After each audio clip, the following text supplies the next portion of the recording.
সূরা মুমিনের 57 নম্বর আয়াতে আল্লাহ বলেন লা খালকুস সামাওয়াতি ওয়াল আরদ আকবারু মিন খালকিন নাসি ওয়ালাকিন্না আকসারান নাসি লা ইয়ালামুন। আসমান আর জমিন সৃষ্টি করা মানুষ সৃষ্টির চেয়ে বড় বিষয়। এ মানুষ, তুমি কল্পনা করো, তুমি হাঁটার জন্য দুইটা পা আছে, আসমান দাঁড়ানোর জন্য কোনো খুঁটি নাই। তাহলে তোমার চাইতে বড় বিষয় হলো আসমান বানানো, জমিন বানানো। এই আসমান আর জমিন আমি আল্লাহ বানাইলাম। আমি এই আসমান জমিন বানানোর পর আমি যতক্ষণ চাইবো ততক্ষণ এইগুলা এই অবস্থায় থাকবে।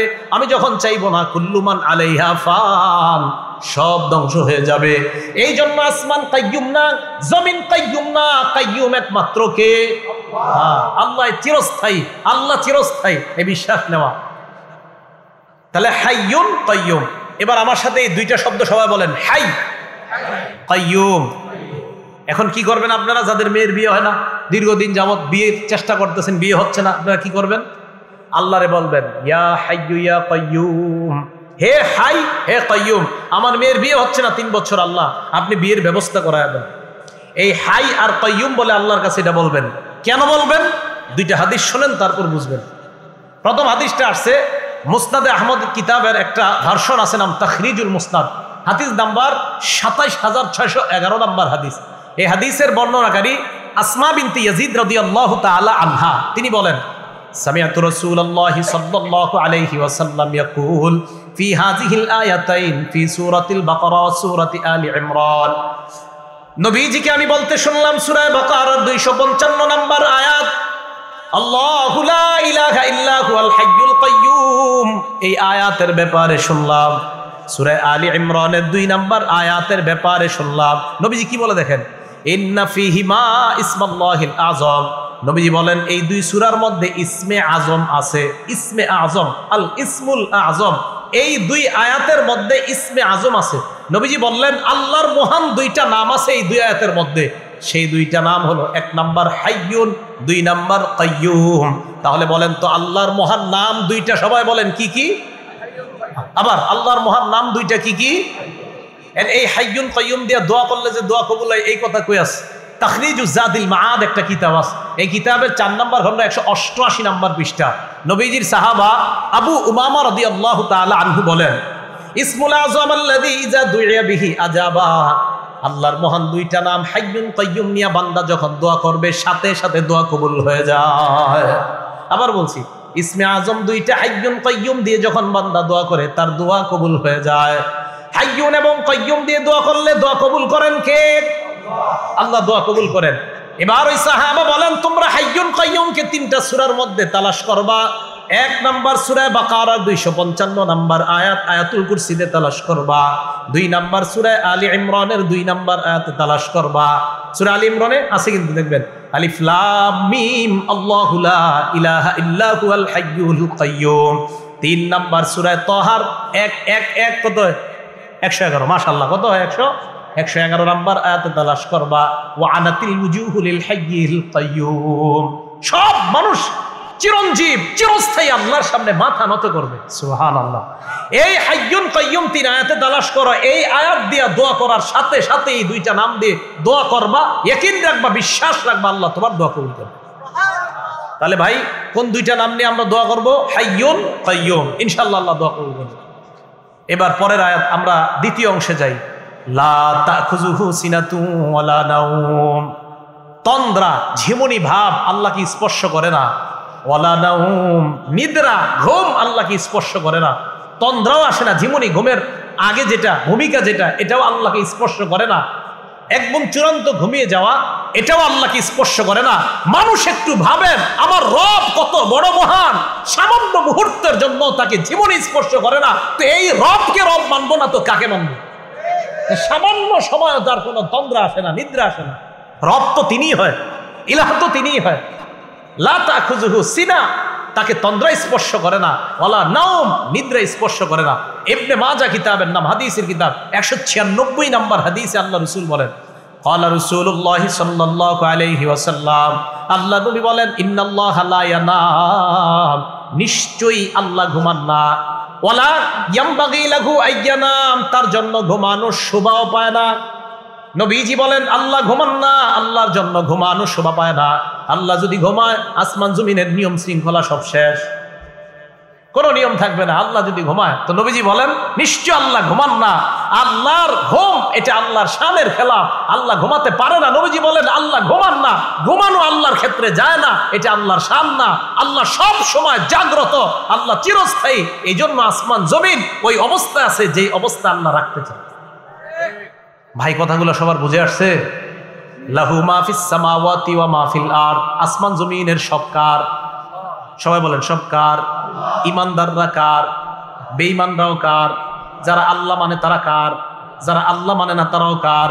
হ্যাঁ, আল্লাহ বলেন দুনিয়ার মধ্যে মানো না, কিয়ামতের ময়দানে সেদিন ঠিকই স্বীকার করবা আমি আল্লাহ আছি, লাভ হবে না। দলিল সূরা মারইয়ামের 93 নম্বর আয়াতে আল্লাহ বলেন ইন কুল্লু মান ফিস সামাওয়াতি ওয়াল আরদ ইল্লা আতির রহমানি আবদা, আসমান জমিনের যা আছে সবাই কিয়ামতের ময়দানে বান্দা হয়ে নত হয়ে আমি আল্লাহর সামনে উপস্থিত হবে। সুবহানাল্লাহ। এটা জানাই দেন অবিশ্বাসীদেরকে, ভাই তোমরাও আল্লাহর সামনে নত হবা কিয়ামতের মাঠে। তাহলে আসমান জমিনের সব আল্লাহর। আর আল্লাহ বলেন দুনিয়াতে মানো আর না মানো, কিয়ামতের মাঠে কিন্তু সবাই মানবা। তবে সেদিন ইমানদাররাই লাভবান, আর বেঈমান যারা তোমরা লাভবান না, সেদিন আমাকে মানলে লাভ নাই, ঠিকানা জাহান্নাম। লাহু মা ফিস সামাওয়াতি ওয়া মা ফিল আরদ মান যাল্লাযী ইয়াশফাউ ইনদাহু ইল্লা বিইজনিহি, কে আছে এমন যে আল্লাহর কাছে সুপারিশ করতে পারে আল্লাহর অনুমতি ছাড়া? আল্লাহর অনুমতি ছাড়া সুপারিশ করার ক্ষমতা নবীদেরও নাই। কি বললাম? আল্লাহর অনুমতি ছাড়া সুপারিশ করার ক্ষমতা আমি আপনি তো দূরের কথা, নবীরাও করতে পারবে না। অনুমতি আল্লাহর লাগবে, এরপরে সুপারিশ করবে। প্রমাণ সূরা আন-নাজম 27 নম্বর পারা 6 নম্বর পৃষ্ঠা শুরু আয়াতটা দেখবেন। ওয়া কাম মিম মালাকিন ফিস সামাওয়াতি লা তুগনি শাফাআতুহুম শাইআ, সূরা নাজম 26 নম্বর আয়াত। এই আয়াতে আল্লাহ বলেন ওয়া কাম মিম মালাকিন ফিস সামাওয়াত, আসমানে যত ফেরেশতা আছে, লা তুগনি শাফাআতুহুম শাইআ, তাদের সুপারিশ কোনো কাজে আসবে না। আসমানের ফেরেশতারা তোমার জন্য সুপারিশ করলে কাজে আসবে না। তো আল্লাহ কখন কাজে আসবে? আল্লাহ বলেন ইল্লা মিন বাদি আইয়াযানাল্লাহু লিমাইয়াশা ওয়া ইয়ারদা, আল্লাহ যার জন্য চায়, যার প্রতি আল্লাহ সন্তুষ্ট, তার ব্যাপারে যদি আল্লাহ কোনো ফেরেশতা কোনো নবীকে বলে সুপারিশ করো, তখন ওই সুপারিশ কার্যকরী বলে গণ্য হবে। আল্লাহর হুকুম ছাড়া সুপারিশও কার্যকর হবে না। আল্লাহ বললে সুপারিশ কার্যকর হবে, এছাড়া কার্যকর হবে না। এখন আমি আপনি কিভাবে বলে দেই কোনো সমস্যা নাই, 2 রাকাত নামাজ পড়, আর জিন্দেগিতে কিছু লাগবে না, আমি তো কিয়ামতের মাঠে তুলে নিয়ে যাবো জান্নাত। অথচ আল্লাহর হুকুম ছাড়া সুপারিশও করতে পারবে না। এটি কিভাবে আপনাকে জান্নাতে নেয়? এটা সত্য কথা না। যিনি এটা বলে আসলে এটা সঠিক কথা না, এটা অন্যায় কথা। ইবাদত করতে হবে মরণ পর্যন্ত। দলিল সূরা হিজর 99 নম্বর আয়াত, একদম সূরা হিজরের শেষ আয়াত 14 নম্বর পারার 6 নম্বর পৃষ্ঠা, একদম দেখবেন সূরা হিজরের 99 নম্বর আয়াত। ওয়া'বুদ রাব্বাকা হাত্তা ইয়াতিয়াকাল ইয়াকিন, এই মরণ আসা পর্যন্ত তুমি তোমার রবের ইবাদত করো। বলেন এই আয়াত কি পীর মুরিদ আলাদা আলাদা না পীর মুরিদ উভয়ের জন্য? সবার জন্য। তো কিভাবে এই কথা বলে 2-4 রাকাত পড়ো, বাকিগুলো আমি দায়িত্ব নিই। কানা রাসূলুল্লাহ সাল্লাল্লাহু আলাইহি ওয়াসাল্লাম ইদান সারাফা মিন সালাতিহি ইস্তাগফারা সালাস, নবীজি যখন নামাজের সালাম ফিরাইতেন, সালাম ফিরানোর পর নবীজি 3 বার ইস্তেগফার পাঠ করতেন। সুম্মা ক্বালা আল্লাহুম্মা আনতাস সালাম ওয়া মিনকাস সালাম তাবারাকতা ইয়া যাল জালালি ওয়াল ইকরাম। এরপর নবীজি বলতেন আল্লাহুম্মা আনতাস সালাম, হে আল্লাহ আপনি শান্তি, ওয়া মিনকাস সালাম আপনার পক্ষ থেকেই শান্তি, তাবারাকতা ইয়া যাল জালালি ওয়াল ইকরাম, হে মহামহিম মহা অনুভব মহানুভবের অধিকারী আল্লাহ আপনি বরকতময়। এই দোয়াটা আমাদের নবীজি ফরজ নামাজের সালাম ফিরানোর পরে করতেন। ওয়ালিদ রহমতুল্লাহি আলাইহি, যিনি ইমাম আউজাই থেকে হাদিসের বর্ণনাকারী, উনি বলেন আমি ইমাম আউজাইকে প্রশ্ন করলাম কাইফাল ইস্তিগফার, সালাম ফিরানোর পর যে ইস্তিগফার পড়ব এটা কিভাবে পড়ব? ইমাম আউজাই জবাব দিলেন তাকুলু আস্তাগফিরুল্লাহ আস্তাগফিরুল্লাহ আস্তাগফিরুল্লাহ, 3 বার পড়বা আস্তাগফিরুল্লাহ আস্তাগফিরুল্লাহ আস্তাগফিরুল্লাহ। এই যে নামাজ পড়লাম আমরা, কিছু ভুল ভ্রান্তি তো হয়েই যায় আমাদের, এই ইস্তেগফার পড়ার কারণে আশা করা যায় এই ভুল ভ্রান্তিগুলো আল্লাহ মাফ করে দিবেন। তাহলে বলেন তো আপনারা সালাম ফিরানোর পর আস্তাগফিরুল্লাহ কয়বার পড়বো? 3 বার। এরপরে আল্লাহুম্মা আনতাস সালাম ওয়া মিনকাস সালাম তাবারাকতা ইয়া যাল জালালি ওয়াল ইকরাম, এতটুকুই, বাড়াবেন না আপনারা। বুখারী শরীফের 844 নম্বর হাদিসের বর্ণনা। এই হাদিসের মধ্যে আসছে নবীজি সালাম ফিরানোর পর নবীজি পড়তেন লা ইলাহা ইল্লাল্লাহ ওয়াহদাহু লা শারীকা লাহ লাহুল মুলকু ওয়া লাহুল হামদু ওয়া হুয়া আলা কুল্লি শাইইন কাদির। নবীজি পড়তেন আল্লাহ ছাড়া কোনো ইলাহ নাই, একত্ববাদের স্বীকার করতেন, স্বীকৃতি দিতেন। লা ইলাহা ইল্লাল্লাহ ওয়াহদাহু লা শারীকা লাহ, নবীজি বলতেন আল্লাহ ছাড়া কোনো ইলাহ নাই, তার সাথে কোনো শিরিক নাই, অংশীদারিত্ব করার কোনো প্রশ্নই আসে না। লাহুল মুলকু, রাজত্ব তার, ওয়া লাহুল হামদু, প্রশংসা তার, ওয়া হুয়া আলা কুল্লি শাইইন কাদির, সব জিনিসের উপর ক্ষমতাবান কে বলেন? নবীজি এটা বলতেন। বলার পর আল্লাহ নবী বলতেন আল্লাহুম্মা লা মানিআ লিমা আ'তাইতা ওয়া লা মু'তিয়া লিমা মানা'তা, আল্লাহ আপনি যা দেন তা বাধা দেওয়ার কেউ নাই, আপনি যা দেন না তা দেওয়ার কেউ নাই। এখন যদি আল্লাহ বৃষ্টি দেয়, বাধা দেওয়ার কেউ নাই। এখন যদি আল্লাহ বৃষ্টি না দেয়, আনার মতো সামর্থ্য কারো নাই। নবীজি বলতেন আল্লাহুম্মা লা মানিআ লিমা আ'তাইতা ওয়া লা মু'তিয়া লিমা মানা'তা, আল্লাহ আপনি লা মানিআ লিমা আ'তাইতা, আপনি যা দেন তা বাধা দেওয়ার কেউ নাই, ওয়া লা মু'তিয়া লিমা মানা'তা, আপনি যা বাধা দেন তা দেওয়ার মতো কেউ নাই। ওয়া লা ইয়ানফা'ু যাল জাদ্দি মিনকাল জাদ, সম্পদ আপনার কাছে কোনো কাজে আসবে না, আমল নামা ছাড়া অন্য কোনো কিছু আপনার কাছে কাজে আসবে না। তাহলে সালাম ফিরানোর পর 3 বার আস্তাগফিরুল্লাহ পড়া, এরপর আল্লাহুম্মা আনতাস সালাম ওয়া মিনকাস সালাম পড়া, এরপর লা ইলাহা ইল্লাল্লাহু ওয়াহদাহু লা শারীকা লাহু দোয়াটা পড়া, এরপর পড়া আল্লাহুম্মা লা মানিআ লিমা আ'তাইতা ওয়া লা মু'তিয়া লিমা মানা'তা ওয়া লা ইয়ানফা'ু যাল জাদ্দি মিনকাল জাদ। অনুবাদ হলো আল্লাহ আপনি যা দেন বাধা দেওয়ার কেউ নাই, আপনি যা দেন না তা দেওয়ার মতো কেউ নাই, আপনার কাছে সম্পদ কোনো কাজে আসবে না, নেক আমল কাজে আসবে। এরপর রাসূল আকরাম সাল্লাল্লাহু আলাইহি সাল্লাম আরো কিছু দোয়া পড়তেন সালাম ফিরানোর পর। মুসলিম শরীফের 597 নম্বর হাদিস, এটা আন্তর্জাতিক নাম্বার। আমাদের কওমি মাদ্রাসায় যে হাদিসের কিতাব পড়ানো হয় নুসখা, এই হাদিস অনুযায়ী মোট হাদিস সংখ্যা হবে 3033টা। এই অনুযায়ী হাদিসের সিরিয়াল হবে 597 নম্বর হাদিস। এই হাদিসের বর্ণনা আসছে ক্বালা রাসূলুল্লাহ সাল্লাল্লাহু আলাইহি ওয়াসাল্লাম। এই আমলটা আপনারা সবাই করেন, কিন্তু আজকে করছেন কিনা আমি নিশ্চিত না। নবীজি বলেন মান সাব্বাহাল্লাহা ফি দুবুরি কুল্লি সালাতিন সালাসাও ওয়া সালাসিনা ওয়া হামিদাল্লাহা সালাসাও ওয়া সালাসিনা ওয়া কাব্বারাল্লাহা সালাসাও ওয়া সালাসিন। ফরজ নামাজের পর যেই ব্যক্তি 33 বার বলবে সুবহানাল্লাহ, 33 বার বলবে আলহামদুলিল্লাহ, 33 বার বলবে আল্লাহু আকবার। ওলামায়ে কেরাম ছাড়া আজকে আসার পরে আমল কারা কারা করছেন? 33 বার সুবহানাল্লাহ, 33 বার আলহামদুলিল্লাহ। দেখছেন আমলকারীর সংখ্যা কত কম। আজকে মাহফিল দিয়েছেন কেন আপনারা? হ্যাঁ, দেখছেন আমলকারী মাত্র কয়েকজন হাত উঠেছে। ইন্না লিল্লাহি ওয়া ইন্না ইলাইহি রাজিউন। তো নবীজি বলেন প্রত্যেক এদিকে তাকান, এদিকে তাকান, একদম ওর দিকে তাকাবেন না, এদিকে তাকান, সব এদিকে তাকান, এদিকে না তাকাবেন মাইক ছেড়ে দিবে, তাকান, সব এদিকে তাকান, আমি আলোচনা করছি, আমার দিকে তাকান। 33 বার সুবহানাল্লাহ, 33 বার আলহামদুলিল্লাহ, 33 বার আল্লাহু আকবার। এই হলো নবীজি বলেন ফাতিলকা তিসআতু ওয়া তিসউনা, এই হলো 99 বার। ওয়াকালা তামামাল মিআ, 100তম বার পড়বে লা ইলাহা ইল্লাল্লাহু ওয়াহদাহু লা শারীকা লাহ লাহুল মুলকু ওয়া লাহুল হামদু ওয়া হুয়া আলা কুল্লি শাইইন কাদির। আল্লাহ নবী বলেন 33 বার 99 পড়ার পর 100তম বার যেই ব্যক্তি পড়বে লা ইলাহা ইল্লাল্লাহু ওয়াহদাহু লা শারীকা লাহ লাহুল মুলকু ওয়া লাহুল হামদু ওয়া হুয়া আলা কুল্লি শাইইন কাদির, এটা পড়ার সাথে সাথে গফিরাত খাতায়াহু ওয়া ইন কানাত মিসলা জাবাদিল বাহ।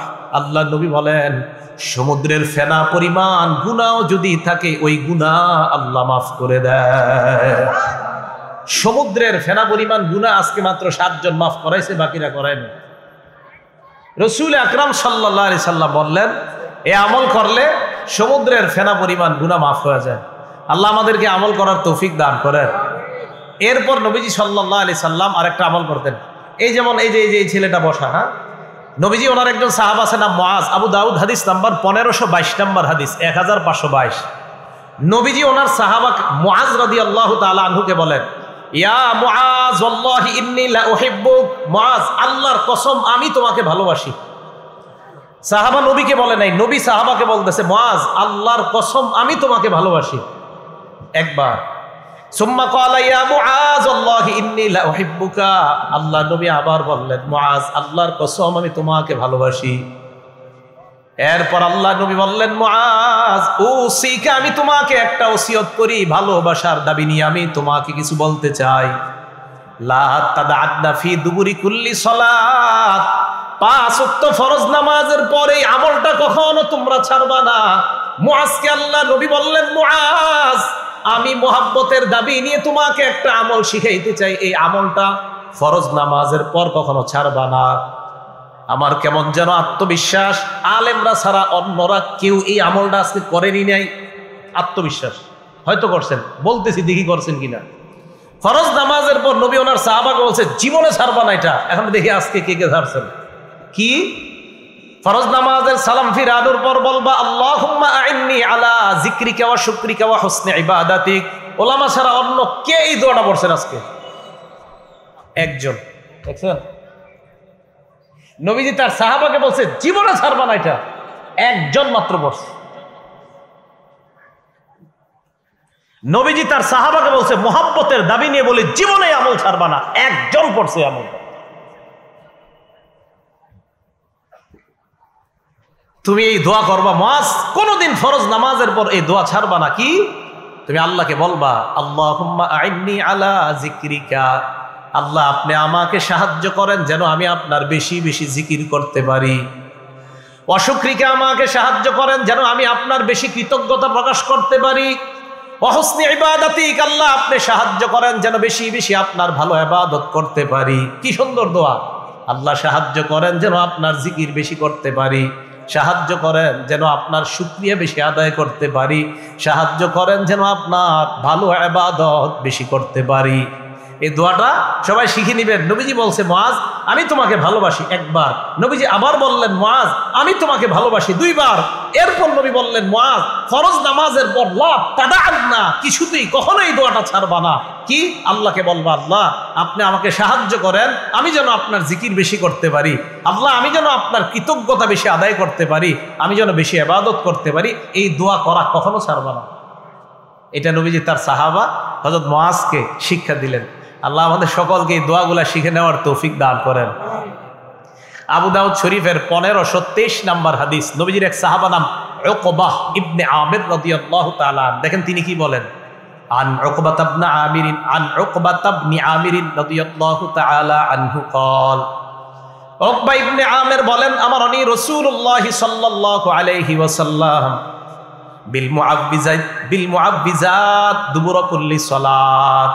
উকবাহ ইবনে আমির বলেন, এটা সবাই পারেন, আল্লাহ নবী আমাকে আদেশ করছে যেন 5 ওয়াক্ত নামাজের পর কুল হু আল্লাহ পড়ি, কুল আউযু বিরাব্বিল ফালাক পড়ি, কুল আউযু বিরাব্বিন নাস পড়ি। এটা পারেন না সবাই? এটা আর বলবো না কারা কারা পড়ছেন, জানি পড়েন নাই। নবীজি বললেন 5 ওয়াক্ত নামাজের পর আমাকে আদেশ করছেন কুল হু আল্লাহ, আমি পড়ছি, আমি যা যা বলতেছি আমি সব পড়ছি আসার পরে আলহামদুলিল্লাহ। রাসূল আকরাম সাল্লাল্লাহু আলাইহি সাল্লাম বলেন যে আল্লাহ রসুল সাল্লাল্লাহু আলাইহি সাল্লাম তার সাহাবা উকবা ইবনে আমিরকে বলছেন যে আমার নবী আমাকে বলছে প্রত্যেক 5 ওয়াক্ত নামাজের পর কুল হু আল্লাহ, কুল আউযু বিরাব্বিল ফালাক, কুল আউযু বিরাব্বিন নাস পড়বা। ফজর নামাজের পর এই আমল প্রত্যেকটা সূরা 3 বার, মাগরিবের পর এই আমলটা প্রত্যেকটা সূরা 3 বার। বাকি রইল কয় ওয়াক্ত? 3 ওয়াক্ত। যোহরের পর একবার করে, আসরের পর একবার করে, এশার পর একবার করে, ফজরের পরে 3 বার, মাগরিবের পরে 3 বার। এটার দলিল কোথায়? তিরমিজি শরীফের 2575 নম্বর হাদিস, 3575 নম্বর হাদিস, 3575 নম্বর হাদিস। এই হাদিসের বর্ণনাকারী খুবাইব রাদিয়াল্লাহু তাআলা আনহু, ওনার থেকে হাদিসটা বর্ণনা করছে ওনার ছেলে আব্দুল্লাহ ইবনে খুবাইব। এই আব্দুল্লাহ ইবনে খুবাইব বলেন আমার আব্বা খুবাইব রাদিয়াল্লাহু তাআলা আনহু বর্ণনা করছে কি, নবীজি হযরত খুবাইবকে বলে খুবাইব কুল, এই খুবাইব তুমি বলো। খুবাইব কয় ফালাম আকুল শাইআন, আমি কিছুই বলি না। আবার আল্লাহ নবী বললেন খুবাইব কুল, এই খুবাইব বলো। হযরত খুবাইব কয় ফালাম আকুল শাইআন, আমি কিছুই বলি না। আল্লাহর নবী আবার বললেন খুবাইব কুল, আরে বলো কিছু। হযরত খুবাইব এবার বললেন মা আকুলু ইয়া রাসূলুল্লাহ, হুজুর কি বলবো, আপনি বারবার বলতেছেন বলতে, আমি কি বলবো? নবীজি বললেন খুবাইব কুল কুল হুয়াল্লাহু আহাদ, তুমি পড়ো কুল হুয়াল্লাহু আহাদ ওয়াল মুআউযিজাতাইন, আর তুমি কুল আউযু বিরাব্বিল ফালাক এবং নাস এটা পড়ো হিনা তুমসিয়া ওয়া তুসবিহ, যখন তুমি সন্ধ্যা হয় আর সকাল হয় তখন তুমি এই কুল হুয়াল্লাহ, কুল আউযু বিরাব্বিল ফালাক, কুল আউযু বিরাব্বিন নাস তিনবার পড়বা।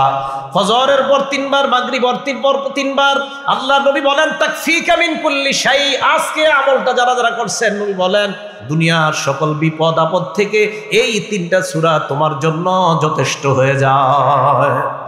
সকল বিপদ আপদ থেকে এই সূরাগুলো তোমার জন্য যথেষ্ট হয়ে যাবে। তাহলে এখন উলামায়ে কেরাম ছাড়া অন্য যারা আছেন আপনারা বলবেন, আমি খালি বলবো আপনারা নামাজের নামটা বলবেন। বলেন তো একবার কোন নামাজের পর? জোহর আর জোহর আসর এশা। তিনবার কোন নামাজের পর? ফজর মাগরিব। আসরের পরে কয়বার করে? এশার পরে, ফজরের পরে তিনবার। মাশাআল্লাহ, মনে থাকবে তো ইনশাআল্লাহ। বাসায় মা বোন যারা আছে ওনাদেরকে বলবেন এটা পড়তে। এই আমলটা রাসূল আকরাম সাল্লাল্লাহু আলাইহি সাল্লাম ওনার সাহাবাকে শিখাইলেন, উকবা ইবনে আমেরকে শিখাইলেন। তাহলে মুআজ রাদিয়াল্লাহু তাআলা আনহুর মাধ্যমে আমল শিখলাম, উকবা রাদিয়াল্লাহু তাআলা আনহুর মাধ্যমে আমল শিখলাম, খুবাইব রাদিয়াল্লাহু তাআলা আনহুর মাধ্যমে আশ্চর্য আমল শিখলাম। এবার আমরা যে আমলটা শিখবো এটার নাম আয়াতুল কুরসি। বলেন কি নাম? আয়াতুল কুরসি। মন দিয়ে শুনবো। এই আয়াতুল কুরসির ব্যাপারে 6টা কথা বলবো। বলেন সবাই কয়টা? 1 নাম্বার, আয়াতুল কুরসি কোরআনের সবচেয়ে মর্যাদাপূর্ণ আয়াত। 2 নাম্বার, আয়াতুল কুরসি কোরআনের প্রধান আয়াত।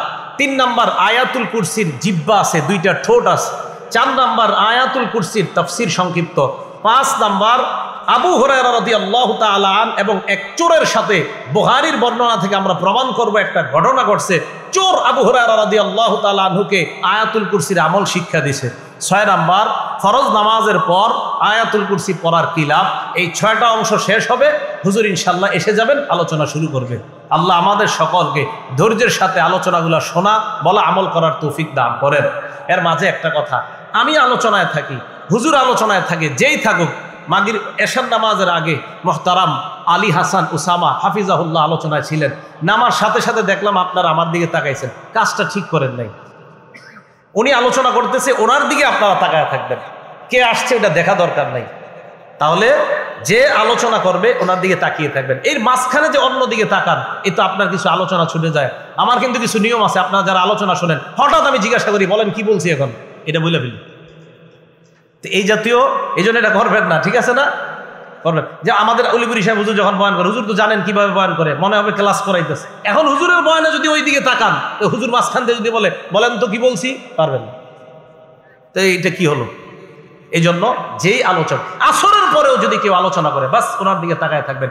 জোহরের পরে কেউ আলোচনা করে ওনার দিকে তাকায় থাকবেন। মসজিদে জুমার নামাজে আপনাদের এলাকার সবচেয়ে অপরিচিত ব্যক্তিটাও যদি আলোচনা করে ওনার দিকেও তাকায় থাকবেন। কথাটা মনে থাকবে তো সবার ইনশাআল্লাহ? আল্লাহ আমাদের সকলকে আমল করার তৌফিক দান করেন। আয়াতুল কুরসি 1 নাম্বার, কোরআনের সবচেয়ে মর্যাদাপূর্ণ আয়াত। আবু দাউদ শরীফ হাদিস নাম্বার 1460 নাম্বার হাদিস। এই হাদিসের বর্ণনাকারী উবাই ইবনে কাব রাদিয়াল্লাহু তাআলা আন। এই হাদিসের মধ্যে আসছে আন উবাই ইবনে কাব রাদিয়াল্লাহু তাআলা আনহু قال قال رسول الله صلى الله عليه وسلم। উবাই ইবনে কাব থেকে বর্ণনা, আল্লাহ নবী বলেন আবাল মুনজির আইয়ু আয়াতিন মা কামিন কিতাবিল্লাহি আযম। উবাই ইবনে কাবকে আল্লাহ নবী বললেন, উবাই কোরআনের সবচাইতে মর্যাদাপূর্ণ আয়াত তোমার সাথে কোনটা আমাকে একটু বলো। উবাই ইবনে কাব জবাব দেয়, আল্লাহু ওয়া রাসূলুহু আলাম। এই প্রশ্নের জবাব আল্লাহ আর তার নবী ভালো জানেন। জবাব দেন। আবার আল্লাহ নবী বললেন, আবাল মুনজির আইয়ু আয়াতিন মা কামিন কিতাবিল্লাহি আযম। হে উবাই বলো তোমার সাথে কোরআনের সবচাইতে মর্যাদাপূর্ণ আয়াত কোনটা। হযরত উবাই এবার চিন্তা করলেন, প্রথমবার তো বললাম আল্লাহ নবী ভালো জানেন, এরপরেও যখন আল্লাহ নবী আমাকে প্রশ্ন করলেন আমি গবেষণা করে একটা জবাব দিয়ে দেই। উস্তাদ ছাত্রদের প্রশ্ন করছে, প্রথমবার করার পর বলছে আল্লাহ ভালো জানে, রসুল ভালো জানে। আবার প্রশ্ন করছে, উবাই বলো কোনটা। হযরত উবাই চিন্তা ভাবনা করে বললেন, আল্লাহু লা ইলাহা ইল্লা হুয়াল হাইয়ুল কাইয়্যুম। ইয়া রাসূলুল্লাহ, আমার কাছে মনে হয় আয়াতুল কুরসি হলো কোরআনের সবচেয়ে মর্যাদাপূর্ণ আয়াত। আয়াতুল কুরসি এটাই কোরআনের সবচেয়ে মর্যাদাপূর্ণ আয়াত বলে মনে হয়। এবার নবীজি দেখেন কি করছে। উবাই ইবনে কাব বলেন, আল্লাহ নবী যখন আমার মুখে শুনলেন আয়াতুল কুরসি কোরআনের সবচেয়ে মর্যাদাপূর্ণ আয়াত, আমি যখন বললাম, দরবা ফি সদরি, আল্লাহ নবী আমার বুকে এইভাবে মৃদু আঘাত করলেন। মানে এ তাকান, শাবাশ শাবাশ, তুমি ঠিক বলছো, সুবহানাল্লাহ, এইভাবে শাবাশ শাবাশ বলছো, তুমি সঠিক বলছো উবাই, এই যে তুমি জবাবটা দিলে আয়াতুল কুরসি এটা সঠিক। নবীজি শেষে দোয়া করলেন, লিয়াহনি লাকা আবাল মুনজির আল ইলম, উবাই তোমার ইলম যেন তোমার জন্য আনন্দের কারণ হয়ে যায়, তোমার বিদ্যা এটা যেন তোমার জন্য আনন্দের কারণ হয়। উবাই তোমার যে জ্ঞান আমি দেখলাম, মাশাআল্লাহ, তুমি গবেষণা করে বলে দিয়েছো আয়াতুল কুরসি, শাবাশ, তোমার জবাব ঠিক আছে, সুবহানাল্লাহ। তাহলে আয়াতুল কুরসি কোরআনের মর্যাদাপূর্ণ আয়াত। 2 নাম্বার, আয়াতুল কুরসি কোরআনের প্রধান আয়াত। প্রমাণ তিরমিজি শরীফ 2878 নম্বর হাদিস, 2878 নম্বর হাদিস। আন আবি হুরায়রা রাদিয়াল্লাহু তাআলা আনহু قال قال رسول الله صلى الله عليه وسلم, আবু হুরায়রা রাদিয়াল্লাহু তাআলা আনহুর বর্ণনা, আল্লাহর নবী বলেন, লিকুল্লি শাইইন সানাম, প্রত্যেকটা জিনিসের একটা সর্বোচ্চ চূড়া, চূড়া চূড়া চূড়া বুঝেন তো, একদম উপরে সর্বোচ্চ চূড়া। ওয়াসানামুল কোরআন সূরাতুল বাকারা, কোরআনের সর্বোচ্চ চূড়ার নাম হলো সূরা বাকারা। কোরআনের সর্বোচ্চ সূরার নাম না, কিন্তু কোরআনের সর্বোচ্চ চূড়ার নাম সূরা বাকারা। এটা ঠিক, সবচেয়ে বেশি আয়াত সংখ্যাও সূরা বাকারাতে। এখন আসেন, ফিহা আয়াতুন, আল্লাহ নবী বলেন সূরা বাকারার মধ্যে একটা আয়াত আছে, হিয়া সাইয়্যিদাতু আইল কোরআন হিয়া আয়াতুল কুরসি। এই আয়াতটা হলো কোরআনের সবচেয়ে প্রধান আয়াত, আয়াতের নাম হলো আয়াতুল কুরসি। তাহলে কোরআনের প্রধান আয়াত আয়াতুল কুরসি, কোরআনের শ্রেষ্ঠ মর্যাদাপূর্ণ আয়াতের নাম আয়াতুল কুরসি। 3 নাম্বার আলোচনা, আয়াতুল কুরসির জিহ্বা আছে, ঠোঁট আছে। একটা কিতাব আছে নাম মাজমাউজ জাওয়ায়েদ, ইমাম হাইসামি রহমতুল্লাহি আলাইহি লেখা, 6 নাম্বার খণ্ড, 324 নাম্বার পৃষ্ঠা। উবাই ইবনে কাব রাদিয়াল্লাহু তাআলা আনহুর আরেকটা বর্ণনা, ক্বালা রাসূলুল্লাহি সাল্লাল্লাহু আলাইহি ওয়াসাল্লাম, আল্লাহ নবী বলেন, ইন্নালাহা লিসানা, নবীজি বলেন ইন্নালাহা আইলি আয়াতুল কুরসি লিসানা, নবী বলেন আয়াতুল কুরসির একটা জবান আছে, জিহ্বা আছে, ওয়া শাফাতাইন, 2টা ঠোঁট আছে। আয়াতুল কুরসির জিহ্বা আছে, 2টা ঠোঁট আছে, সুবহানাল্লাহ। আয়াতুল কুরসির জিহ্বা আছে, 2টা ঠোঁট আছে। এবার আল্লাহ নবী বলেন, তুকদ্দিসুল মালিক আন সাকিল আরশ, আরশের কাছে আয়াতুল কুরসি সদা সর্বদা আল্লাহর পুত পবিত্রতা বর্ণনা করে।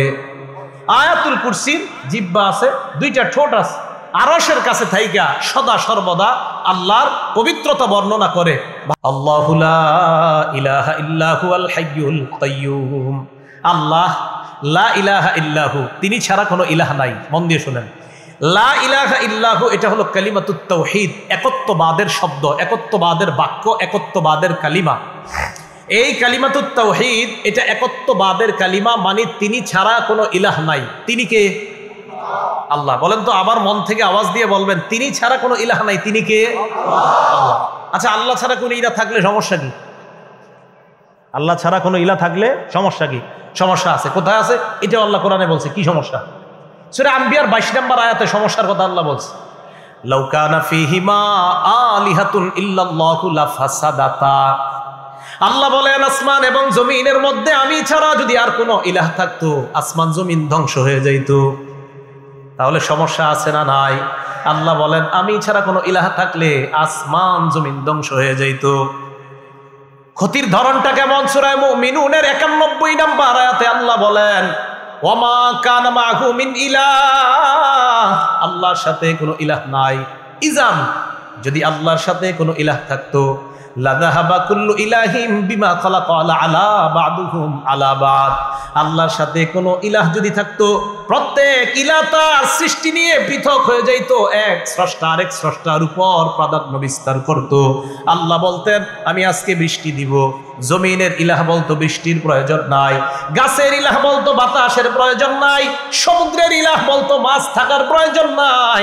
আল্লাহ বলে, গবেষণা চালাও, চালানোর পর বুঝতে পারবা আসমান জমিনের মধ্যে ইলাহ অন্য কেউ থাকলে সমস্যা হইতো। যেহেতু ইলাহ নাই, অতএব ইলাহ 100 জন 14 জন হবে না, ইলাহ হবে একজন, তিনি কে? এটাই বুঝাইছে আল্লাহ। যদি থাকতো প্রত্যেক ইলাহ তার সৃষ্টি নিয়ে পৃথক হয়ে যেত, ওয়ালা আলা বাদুহুম আলা বাদ, এক ইলাহ আরেক ইলাহর উপর প্রাধান্য বিস্তার করত, তাহলে মন প্রাণ উজাড় করে দিল থেকে বলেন আমাদের ইলাহ একজন, তিনি কে? আল্লাহ। এই তিনি আমাদের ইলাহ। একত্ববাদের বাক্য মন দিয়ে এখন 4টা কথা বলবো, সবাই মুখস্থ রাখতে হবে, অন্যকে শিখাইতে হবে। রাজি আছেন? কয়টা কথা? তাওহীদের স্বীকার করার জন্য মৌলিক অনেক শর্ত, 4টা শর্ত মনে রাখবো, অন্যকে জানাবো, বিবিকে জানাবো, মেয়েকে জানাবো, ছেলেকে জানাবো। মৌলিক কয়টা শর্ত শিখে রাখবো? 4টা। 1 নাম্বার, তাওহীদের অর্থ জানা। তাওহীদের অর্থ কি? আল্লাহ ছাড়া কোনো ইলাহ নাই, যত ইলাহ আছে সব ইলাহ নিষিদ্ধ। আল্লাহ ছাড়া কোনো ইলাহ যদি কেউ দাবি করে সব নিষিদ্ধ, এই বিশ্বাস নিয়ে কবরে যাওয়া। আবার বলছি, 1 নাম্বার তাওহীদের অর্থ জানা। তাওহীদের অর্থ হলো আল্লাহ ছাড়া কোনো ইলাহ নাই, যত ইলাহ আছে সব নিষিদ্ধ করা, আর এই বিশ্বাস নিয়ে কবরে যাওয়া। নবীজি বলেন যদি যেতে পারো একদিন না একদিন আল্লাহর জান্নাতে প্রবেশ করবা। দলিল মুসলিম শরীফের 26 নম্বর হাদিস, আন্তর্জাতিক নাম্বার। ক্বালা রাসূলুল্লাহ সাল্লাল্লাহু আলাইহি ওয়াসাল্লাম। আন্তর্জাতিক নাম্বার মানে মুসলিম শরীফের এই হাদিসের নাম্বারটা পুরো পৃথিবীতে ফলো করা হয়। ক্বালা রাসূলুল্লাহ সাল্লাল্লাহু আলাইহি ওয়াসাল্লাম, নবীজি বলেন মান মাতা ওয়া হুয়া ইয়ালামু লা আন্নাহু লা ইলাহা ইল্লাল্লাহ, যে ব্যক্তি মারা যাবে, আমি মারা গেলাম, উনি মারা গেল, উনি মারা গেলেন, আপনাদের কেউ মারা যায় এই বিশ্বাস নিয়ে মারা যায় আল্লাহ ছাড়া কোনো ইলাহ নাই। আহলুস সুন্নাত ওয়াল জামাত এই হাদিসের অনুবাদ করে মান মাতা ওয়া হুয়া মুওয়াহহিদুন বিল্লাহ, অথবা মান মাতা মুওয়াহহিদান বিল্লাহ, কেউ যদি আল্লাহর একত্ববাদের স্বীকার করে মারা যায়, দাখালাল জান্নাহ, আল্লাহর নবী বলেন আমি তোমাকে গ্যারান্টি দিলাম তুমি একদিন আল্লাহর জান্নাতে প্রবেশ করবা। একত্ববাদের বিশ্বাস নিয়ে দুনিয়া থেকে যাওয়া। বলেন আমাদের রব কয়জন? ইলাহ পৃথিবীতে কয়জন? আসমান জমিনে যত জগৎ হতে পারে সমস্ত জগতে ইলাহ কয়জন? হ্যাঁ, এই বিশ্বাস নিয়ে কবরে যেতে পারলে ইনশাআল্লাহ জান্নাত পাওয়া যাবে। শর্ত নাম্বার 1। শর্ত নাম্বার 2, আল্লাহরে যে আমরা এক ইলাহ মানি, এই এক ইলাহ মানার ক্ষেত্রে এই দিক তাকান একটুও সন্দেহ করা যাবে না, সামান্য সন্দেহ করা যাবে না। প্রমাণ সূরা হুজুরাত 15 নম্বর আয়াত, আল্লাহ বলেন ইন্নামাল মুমিনুনা আল্লাযীনা আমানু বিল্লাহি ওয়া রাসূলিহি। আমরা সবাই ইমানদার তো? আশা করি ইনশাআল্লাহ সবাই ইমানদার না? ইনশাআল্লাহ। এখন হাত নামান, আপনারা কিন্তু হাত তুলছেন যে ইমানদার, এখন দেখেন তো ইমানদার কিনা সবাই। আল্লাহ বলেন ইন্নামাল মুমিনুনা আল্লাযীনা আমানু বিল্লাহি ওয়া রাসূলিহি সুম্মা লাম ইয়ারতাবু। ইমানদার তারা যারা আল্লাহকে মানে, রসুলকে মানে, একটুও সন্দেহ করে না। একটুও কি করে না? আল্লাহ ইমানদার তারা যারা আল্লাহকে মানে, রসুলকে মানে, সুম্মা লাম ইয়ারতাবু, সামান্য সন্দেহ করে না। ওয়াজাহাদু বিআমওয়ালিহিম ওয়া আনফুসিহিম, প্রয়োজনের সময় জানমাল নিয়ে জিহাদ করে। উলাইকা হুমুস সাদিকুন, আল্লাহ বলেন আমি ওই সমস্ত ইমানদারদেরকে কোরআনে সত্যবাদী বলে ঘোষণা করলাম। আমরা কি সত্যবাদী ইমানদার না মিথ্যাবাদী? সবাই জোরে বলে না, সত্যবাদী ইমান না মিথ্যাবাদী? তাহলে আমরা আল্লাহকে মানি, রসুলকে মানি, কোনো সন্দেহ আছে? আল্লাহ এই মুহূর্তে সমস্ত সন্দেহ আপনি দূর করে আমাদেরকে সত্যবাদী ইমানদারদের খাতায় আমাদের নাম লিপিবদ্ধ করে দেন। 3 নম্বর শর্ত, মুখে বলতেছে আল্লাহ এক, দিলে নাই এই কথা। মুখে বলতেছে আল্লাহ এক, অন্তরে নাই, এটাও হবে না। দলিল সূরা ফাত আয়াত নাম্বার 11, আল্লাহ বলেন ইয়াকুলুনা বিআলসিনাতিহিম, তারা মুখে বলে, দেখেন কি কয়, মা লাইসা ফি কুলুবিহিম, যা অন্তরে নাই, হবে না। ইয়াকুলুনা বিআলসিনাতিহিম, তারা মুখে বলে, মা যা লাইসা ফি কুলুবিহিম, অন্তরে নাই, হবে না। মুখেও বলতে হবে, অন্তরেও থাকতে হবে আল্লাহ এক। তাহলে যারা মুখে বলে অন্তরে নাই, এটা হবে না। মুখেও বলতে হবে, অন্তরেও থাকতে হবে আল্লাহ এক। আল্লাহ আপনাকে মুখেও বিশ্বাস করি, মুখেও বলি আপনি এক, অন্তরেও আমরা বিশ্বাস করি আপনি এক। আল্লাহ আমাদেরকে এই জাতীয় ইমানদার হওয়ার তৌফিক দান করুন।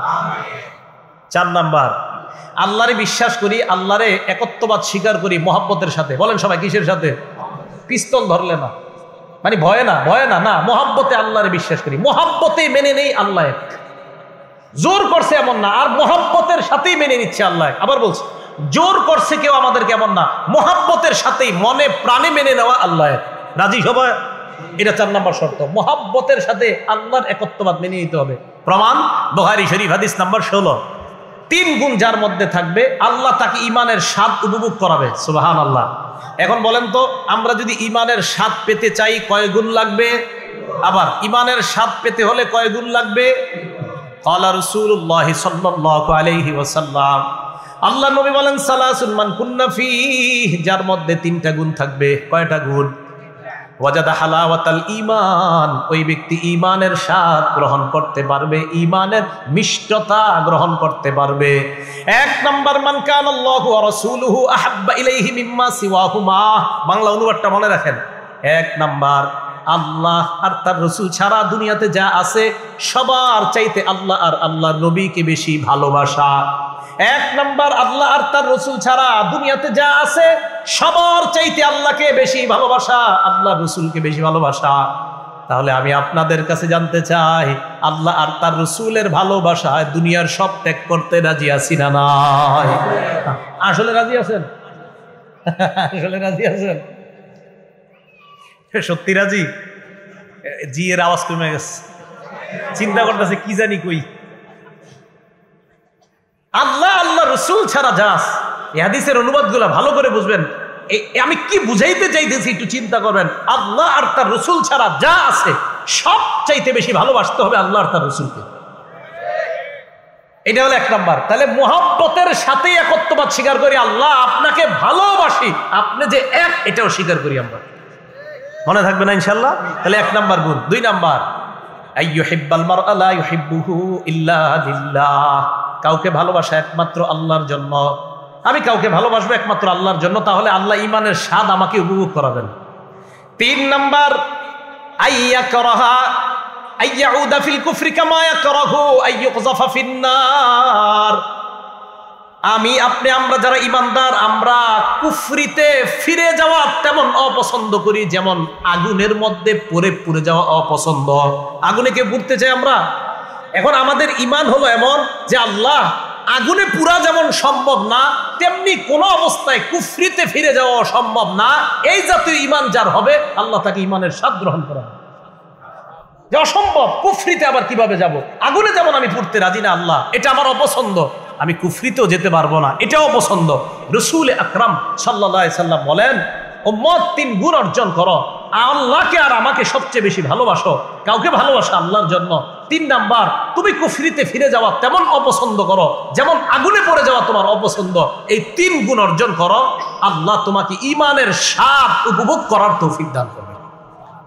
আল্লাহ আমাদের সকলকে এই 3 গুণ অর্জন করার তৌফিক দান করেন। তাহলে বলেন তো তাওহীদের কয় শর্ত? বলে তাওহীদের কয় শর্ত? 4 শর্ত। 1 নাম্বার, আল্লাহ এক, দুনিয়াতে যত ইলা আছে সব নিষিদ্ধ করা, দুনিয়াতে কোনো ইলা আমরা মানি না এই বিশ্বাস নিয়ে মারা যাওয়া। 2 নাম্বার, আল্লাহ আর তার রাসূলকে বিশ্বাস করি, কোনো সন্দেহ করি না। 3 নাম্বার, মুখেও বলি আল্লাহ এক, দিল দিয়েও স্বীকার করি আল্লাহ এক। 4 নাম্বার, ভালোবাসি আল্লাহকে, এই ভালোবেসেই আল্লাহর একত্ববাদ স্বীকার করি। এই 4টা কথা নিজেরা মুখস্থ রাখবো, স্ত্রী সন্তান আদিদেরকে বাচ্চাদেরকে ছোটবেলা থেকে মুখস্থ করাইবেন। এই বাচ্চা, আল্লাহ ছাড়া কোনো ইলাহ নাই। এই সন্তান শোনো, আল্লাহকে তুমি মানতেছো, রসুলকে মানতেছো, কোনো সন্দেহ করবা না। সন্তান শোনো, মুখ দিয়েও বলবা আল্লাহ এক, দিলেও স্বীকার করবা আল্লাহ এক, মনের ভিতরে ঢুকাও আল্লাহ এক। 4 নাম্বার, আল্লাহকে ভালোবাসবা, ভালোবাসার সাথে আল্লাহর একত্ববাদ স্বীকার। আল্লাহ আমাদের সকলকে 4টা শর্ত মুখস্থ রাখার তৌফিক দান করেন। তাহলে আসেন, আল্লাহু লা ইলাহা ইল্লাহু, এতটুকু গেল। আল হাইয়ুল কাইয়ুম, হাইয়ুন মানে চিরঞ্জীব, লা বিদায়া ওয়ালা নিহায়া, যার শুরু নাই শেষ নাই, যিনি কখনো মৃত্যুবরণ করবে না, করার কল্পনাও করা যায় না। সূরা আর-রহমান 26-27 নম্বর আয়াতে আল্লাহ বলেন, কুল্লু মান আলাইহা ফান, আসমান জমিন যা দেখো সব ধ্বংস হবে। ওয়ায়াবকা ওয়াজহু রাব্বিকা যুল জালালি ওয়াল ইকরাম, আপনার রব মহামহিম, মহা অনুভবের অধিকারী রব, আল্লাহ ছাড়া সব ধ্বংস। বিশ্বাস আছে তো? আল্লাহ ছাড়া যা আছে সব ধ্বংস হয়ে যাবে। তিনি হাই, তিনি মৃত্যুবরণ করবে না, তিনি হাই, তিনি চিরঞ্জীব। এরপরে আল্লাহ বলেন আল কাইয়ুম, তিনি নিজে স্থিতিশীল, চিরস্থায়ী, তিনি ক্ষণস্থায়ী না। এখন প্রশ্ন, ক্ষণস্থায়ী কি? আসমান তো স্থিতিশীল, আসমান স্থিতিশীল না? এ দেখেন, আসমান তো স্থিতিশীল, দাঁড়িয়ে আছে, জমিনও দাঁড়িয়ে আছে, মানে আপন অবস্থা আছে। তো এই 2টা স্থিতিশীল হলেও আল্লাহর হুকুম যতক্ষণ থাকবে ততক্ষণ এইগুলো এইভাবে থাকবে, হুকুম থাকবে না, ধ্বংস হয়ে যাবে। প্রমাণ সূরা রুমের 25 নম্বর আয়াত, আল্লাহ বলেন ওয়ামিন আয়াতিহি আন তাকুমাস সামাউ ওয়াল আরদু বিআমরি, আল্লাহর নিদর্শনাবলীর মধ্যে এটাও একটা নিদর্শন, আসমান আর জমিন আল্লাহর হুকুমে দাঁড়ায় আছে। সূরা মুমিনের 57 নম্বর আয়াতে আল্লাহ বলেন লা খালকুস সামাওয়াতি ওয়াল আরদ আকবারু মিন খালকিন নাসি ওয়ালাকিন্না আকসারান নাসি লা ইয়ালামুন। আসমান আর জমিন সৃষ্টি করা মানুষ সৃষ্টির চেয়ে বড় বিষয়। এ মানুষ, তুমি কল্পনা করো, তুমি হাঁটার জন্য 2টা পা আছে, আসমান দাঁড়ানোর জন্য কোনো খুঁটি নাই। তাহলে তোমার চাইতে বড় বিষয় হলো আসমান বানানো, জমিন বানানো। এই আসমান আর জমিন আমি আল্লাহ বানাইলাম। আমি এই আসমান জমিন বানানোর পর আমি যতক্ষণ চাইবো ততক্ষণ এইগুলা এই অবস্থায় থাকবে। আমি যখন চাইবো না, কুল্লুমান আলাইহা ফান, সব ধ্বংস হয়ে যাবে। এই জন্য আসমান কাইয়ুম না, জমিন কাইয়ুম না, কাইয়ুম একমাত্র কে? আল্লাহ চিরস্থায়ী, আল্লাহ চিরস্থায়ী, এই বিশ্বাস নেওয়া।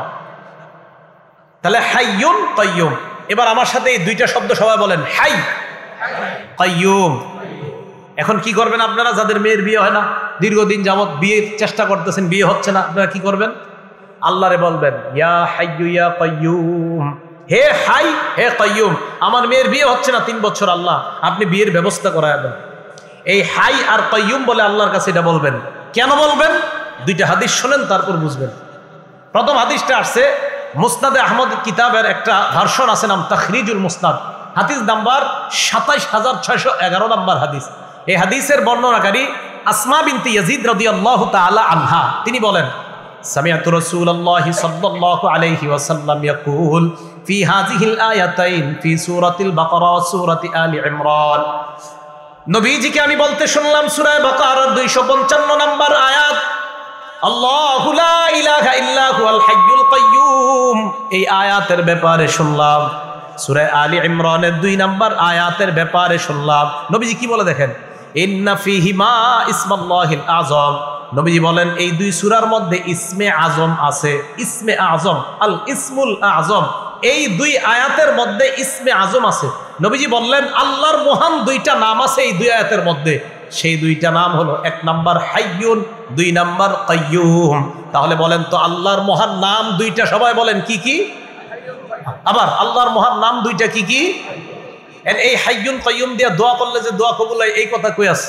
তাখরিজুজ জাদিল মাআদ একটা কিতাব আছে, এই কিতাবের 4 নম্বর খণ্ড 188 নম্বর পৃষ্ঠা। নবীজির সাহাবা আবু উমামা রাদিয়াল্লাহু তাআলা আনহু বলেন ইসমুল আযম আল্লাযী ইযা দুইয়া বিহি আজাবা, আল্লাহর মহান 2টা নাম হাইয়ুন কাইয়ুম নিয়া বান্দা যখন দোয়া করবে সাথে সাথে দোয়া কবুল হয়ে যায়। আবার বলছি, ইসমে আযম 2টা হাইয়ুন কাইয়ুম দিয়ে যখন বান্দা দোয়া করে তার দোয়া কবুল হয়ে যায়। হাইয়ুন এবং কাইয়ুম দিয়ে দোয়া করলে দোয়া কবুল করেন কে? আল্লাহ দোয়া কবুল করেন। এবার ওই সাহাবা বলেন তোমরা হাইয়ুন কাইয়ুমকে 3টা সূরার মধ্যে তালাশ করবা। 1 নাম্বার সূরা বাকারা 255 নাম্বার আয়াত, আয়াতুল কুরসিতে তালাশ করবা। 2 নাম্বার সূরা আলী ইমরানের 2 নাম্বার আয়াতে তালাশ করবা। সূরা আলী ইমরানে আছে কিন্তু দেখবেন আলিফ লাম মিম আল্লাহু লা ইলাহা ইল্লা হুয়াল হাইয়ুল কাইয়ুম। 3 নাম্বার সূরা তাহার 1 কত? 111, মাশাআল্লাহ, কত হয়? 111 নাম্বার আয়াতে তালাশ করবা। ওয়া আনাতিল উজুহু লিল হাইয়িল কাইয়ুম, সব মানুষ চিরঞ্জীব চিরস্থায়ী আল্লাহর সামনে মাথা নত করবে। সুবহানাল্লাহ। এই হাইয়ুন কাইয়ুম 3 আয়াতে তালাশ করো। এই আয়াত দিয়ে দোয়া করার সাথে সাথে এই 2টা নাম দিয়ে দোয়া করবা, ইয়াকিন রাখবা, বিশ্বাস রাখবা, আল্লাহ তোমার দোয়া কবুল করবে। তাহলে ভাই কোন 2টা নাম নিয়ে আমরা দোয়া করব? হাইয়ুন কাইয়ুম, ইনশাআল্লাহ আল্লাহ দোয়া কবুল করবে। এবার পরের আয়াত, আমরা দ্বিতীয় অংশে যাই। লা তাখুযুহু সিনাতুন ওয়ালা নাওম, তন্দ্রা ঝিমুনি ভাব আল্লাহকে স্পর্শ করে না। ওয়ালা নাওম, নিদ্রা ঘুম আল্লাহকে স্পর্শ করে না। তন্দ্রাও আসে না, ঝিমুনি ঘুমের আগে যেটা ভূমিকা যেটা, এটাও আল্লাহকে স্পর্শ করে না। একদম চূড়ান্ত ঘুমিয়ে যাওয়া, এটাও আল্লাহকে স্পর্শ করে না। মানুষ একটু ভাবেন আমার রব কত বড় মহান, সামান্য মুহূর্তের জন্য তাকে ঝিমুনি স্পর্শ করে না। তো এই রবকে রব মানবো না তো কাকে মানবো? সামান্য সময় তার কোনো তন্দ্রা আসে না, নিদ্রা আসে না। রব তো তিনিই হয়, ইলাহ তো তিনিই হয়।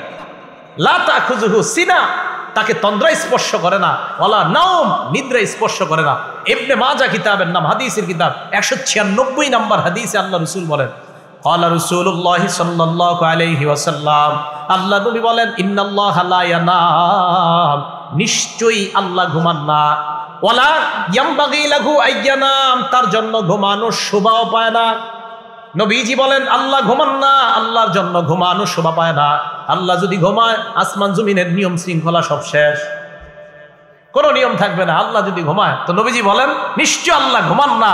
আল্লাহর ঘুম এটা আল্লাহর শানের খেলাফ, আল্লাহ ঘুমাতে পারে না। নবীজি বলেন আল্লাহ ঘুমান না, ঘুমানো আল্লাহর ক্ষেত্রে যায় না, এটা আল্লাহর শান না। আল্লাহ সব সময় জাগ্রত, আল্লাহ চিরস্থায়ী। এই জন্য আসমান জমিন ওই অবস্থায় আছে যে অবস্থা আল্লাহ রাখতে চান। ভাই কথাগুলো সবার বুঝে আসছে? লাহু মা ফিস সামাওয়াতি ওয়া মা ফিল আরদ, আসমান জমিনের সব কার? সবাই বলেন সব কার? ইমানদাররা কার? বেঈমানরাও কার? যারা আল্লাহ মানে তারা কার? যারা আল্লাহ মানে না তারাও কার? হ্যাঁ, আল্লাহ বলেন দুনিয়ার মধ্যে মানো না, কিয়ামতের ময়দানে সেদিন ঠিকই স্বীকার করবা আমি আল্লাহ আছি, লাভ হবে না। দলিল সূরা মারইয়ামের 93 নম্বর আয়াতে আল্লাহ বলেন ইন কুল্লু মান ফিস সামাওয়াতি ওয়াল আরদ ইল্লা আতির রহমানি আবদা, আসমান জমিনের যা আছে সবাই কিয়ামতের ময়দানে বান্দা হয়ে নত হয়ে আমি আল্লাহর সামনে উপস্থিত হবে। সুবহানাল্লাহ। এটা জানাই দেন অবিশ্বাসীদেরকে, ভাই তোমরাও আল্লাহর সামনে নত হবা কিয়ামতের মাঠে। তাহলে আসমান জমিনের সব আল্লাহ। আর আল্লাহ বলেন দুনিয়াতে মানো আর না মানো, কিয়ামতের মাঠে কিন্তু সবাই মানবা। তবে সেদিন ইমানদাররাই লাভবান, আর বেঈমান যারা তোমরা লাভবান না। সেদিন আমাকে মানলে লাভ নাই, ঠিকানা জাহান্নাম। লাহু মা ফিস সামাওয়াতি ওয়া মা ফিল আরদ মান যাল্লাযী ইয়াশফাউ ইনদাহু ইল্লা বিইজনিহি, কে আছে এমন যে আল্লাহর কাছে সুপারিশ করতে পারে আল্লাহর অনুমতি ছাড়া? আল্লাহর অনুমতি ছাড়া সুপারিশ করার ক্ষমতা নবীদেরও নাই। কি বললাম? আল্লাহর অনুমতি ছাড়া সুপারিশ করার ক্ষমতা আমি আপনি তো দূরের কথা, নবীরাও করতে পারবে না। অনুমতি আল্লাহ লাগবে, এরপরে সুপারিশ করবে। প্রমাণ সূরা আন-নাজম 27 নম্বর পারা 6 নম্বর পৃষ্ঠা শুরু আয়াতটা দেখবেন। ওয়া কাম মিম মালাকিন ফিস সামাওয়াতি লা তুগনি শাফাআতুহুম শাইআ, সূরা নাজম 26 নম্বর আয়াত। এই আয়াতে আল্লাহ বলেন ওয়া কাম মিম মালাকিন ফিস সামাওয়াত, আসমানে যত ফেরেশতা আছে, লা তুগনি শাফাআতুহুম শাইআ, তাদের সুপারিশ কোনো কাজে আসবে না। আসমানের ফেরেশতারা তোমার জন্য সুপারিশ করলে কাজে আসবে না। তো আল্লাহ কখন কাজে আসবে? আল্লাহ বলেন ইল্লা মিন বাদি আইয়াযানাল্লাহু লিমাইয়াশা ওয়া ইয়ারদা, আল্লাহ যার জন্য চায়, যার প্রতি আল্লাহ সন্তুষ্ট, তার ব্যাপারে যদি আল্লাহ কোনো ফেরেশতা কোনো নবীকে বলে সুপারিশ করো, তখন ওই সুপারিশ কার্যকরী বলে গণ্য হবে।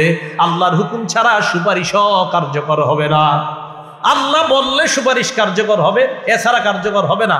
এখন আমি আপনি কিভাবে বলে দেই কোনো সমস্যা নাই, 2 রাকাত নামাজ পড়, আর জিন্দেগিতে কিছু লাগবে না, আমি তো কিয়ামতের মাঠে তুলে নিয়ে যাবো জান্নাত। অথচ আল্লাহর হুকুম ছাড়া সুপারিশও করতে পারবে না। এটি কিভাবে আপনাকে জান্নাতে নেয়? এটা সত্য কথা না। যিনি এটা বলে আসলে এটা সঠিক কথা না, এটা অন্যায় কথা। ইবাদত করতে হবে মরণ পর্যন্ত। দলিল সূরা হিজর 99 নম্বর আয়াত, একদম সূরা হিজরের শেষ আয়াত 14 নম্বর পারা 6 নম্বর পৃষ্ঠা, একদম দেখবেন সূরা হিজরের 99 নম্বর আয়াত। ওয়া'বুদ রাব্বাকা হাত্তা ইয়াতিয়াকাল ইয়াকিন, এই মরণ আসা পর্যন্ত তুমি তোমার রবের ইবাদত করো। বলেন এই আয়াত কি পীর মুরিদ আলাদা আলাদা না পীর মুরিদ উভয়ের জন্য? সবার জন্য। তো কিভাবে এই কথা বলে 2-4 রাকাত পড়ো, বাকিগুলো আমি দায়িত্ব নিই? এটা সঠিক না, এটা অন্যায় কথা। আল্লাহ আমাদেরকে এই জাতীয় অন্যায় কথা থেকে বেঁচে থাকার তৌফিক দান করেন। ইয়ালামু মা বাইনা আইদিহিম, আমার আপনার আগে পরের সব জানে কে? এখন বৃষ্টি আসবে কিনা কে জানে? একটু পরে বৃষ্টি থামবে কিনা কে জানে? আল্লাহ একটু পরে বৃষ্টি কতটুকু দিবে কে জানেন? আগামীকাল আমি আপনি পৃথিবীতে থাকবো কিনা কে জানে? আমার আপনার আগে কি হয়েছে, গোপনে কি হয়েছে, পর্দার আড়ালে কি হয়েছে, সব জানে কে? এটাই বললেন ইয়ালামু মা বাইনা আইদিহিম ওয়া মা খালফাহুম, আমি সব জানি। এই জাতীয় একটা দলিল নেই সূরা তালাকের 12 নম্বর আয়াতে আল্লাহ বলেন আল্লাহুল্লাযী খালাকা সাবআ সামাওয়াত, আপনারা বলবেন 7 আসমান বানাইছে কে? আল্লাহ বলেন আল্লাহুল্লাযী খালাকা সাবআ সামাওয়াত, আল্লাহ তিনি যিনি 7 আসমান বানাইছেন। ওয়া মিনাল আরদি মিসলাহুন্না, 7 জমিন বানাইছেন। ইয়াতানাজ্জালুল আমরু বাইনাহুন্না, হুকুম তাদের মাঝে নাজিল হয়। লিতা'লামু আন্নাল্লাহা আলা কুল্লি শাইইন কাদির, যেন তোমরা জানতে পারো সব জিনিসের উপর ক্ষমতাবান একজনের একমাত্র তিনি কে। এরপরে কি করে দেখেন ওয়া আন্নাল্লাহা ক্বাদ আহাতা বিকুল্লি শাইইন ইলমা, যত কিছু আছে সব আল্লাহর জ্ঞানে বেষ্টন করে নেয়। সুবহানাল্লাহ। এখন মন দিয়ে শোনেন, তাহলে সব জানে কে? আমাদের আগে পরের সবকিছু জানে কে? আল্লাহ জানে দুনিয়াতে কিছু পণ্ডিত বেরোবে, জ্ঞানী বেরোয়ার পর মনে করবে আমি সবচেয়ে বেশি জানি। এরপরে পরে কি বলে দেখেন, ওয়ালা ইউহিতুনা বিশাইইম মিন ইলমিহি ইল্লা বিমা শা।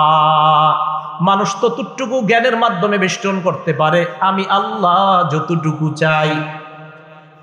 আমি আল্লাহ সব জানি, বান্দা তুমি ততটুকু জানো যতটুকু আমি জানাই। বাংলাটা মনে রাখবেন, আল্লাহ বলেন আমি সব জানি, তুমি ততটুকু জানো যতটুকু আমি জানাই।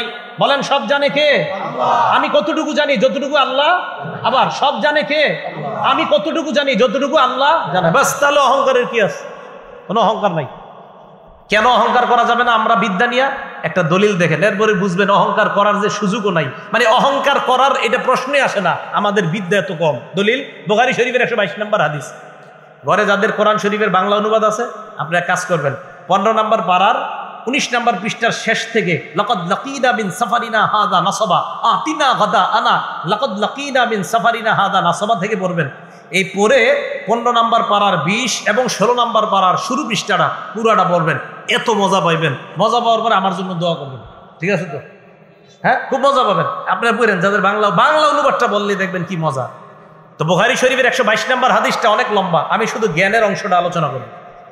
মুসা আলাইহিস সালাতু ওয়াস সালামের সাথে সাক্ষাৎ হয়েছে খজিরের। কার? খিজির না, খজির। খজির কি নাম? খজির। খজির, হ্যাঁ, বুখারীর বর্ণনা। খজির, খজির, হ্যাঁ, খজির, খজির, খজির, বুখারীতে আসছে খজির। তো রাসূল আকরাম সাল্লাল্লাহু আলাইহি ওয়াসাল্লাম হাদিসের মাধ্যমে আমাদেরকে জানায় দেয় মুসা আলাইহিস সালাতু ওয়াস সালাম, যাই হোক আমরা যতটুকু শুনলাম এতটুকুর উপর যেন আমরা,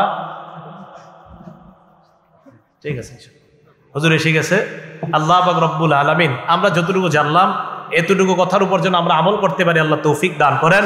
সর্বশেষ একটা কথা, বুলুগুল মারামের 97 নম্বর হাদিস, একটু শোনেন হাদিসটা। রাসূল আকরাম সাল্লাল্লাহু আলাইহি সাল্লাম বলেছেন, মান করাআ, ওই মাইকটা বলতে হুজুর এখানে বসা, আমরা একটু শুনুন। রাসূল আকরাম সাল্লাল্লাহু আলাইহি সাল্লাম হাদিসের মধ্যে বলছে, একটু জায়গা শুনেন, মান করাআ আয়াতুল কুরসি, যে ব্যক্তি আয়াতুল কুরসি পড়ে, কুতুবাতুল সালাতি মাকতুবা, প্রত্যেক পাঁচ ওয়াক্ত নামাজের পর যে ব্যক্তি আয়াতুল কুরসি পড়ে, লাম ইয়ামনাহু মিন দুখুলিল জান্নাহ ইল্লাল মাউত, ওই ব্যক্তি জান্নাতে যাইতে বাধা মৃত্যু না, মৃত্যুবরণ করবে, জান্নাতে প্রবেশ করবে। এজন্য আমরা প্রত্যেক ফরজ নামাজের পর আয়াতুল কুরসি সহ যে আমলগুলো আমরা জানলাম, এই আমলগুলো যেন সবাই করতে পারি, আল্লাহ তৌফিক দান করেন। আল্লাহ রাব্বুল আলামিন যা শিখাব, যা বললাম, এই কথাগুলো ভুল ভ্রান্তি যা হয়েছে সব আমার পক্ষ থেকে, সঠিক যা হয়েছে সব আপনার পক্ষ থেকে, আল্লাহ আমাদেরকে আমল করার তৌফিক দান করেন। আমিন। ওয়া আখিরু দাওয়ানা আলহামদুলিল্লাহি রাব্বিল আলামিন। আসসালামু আলাইকুম ওয়া রাহমাতুল্লাহ। আলহামদুলিল্লাহ, আল্লাহ পাকের অনেক শুকরিয়া।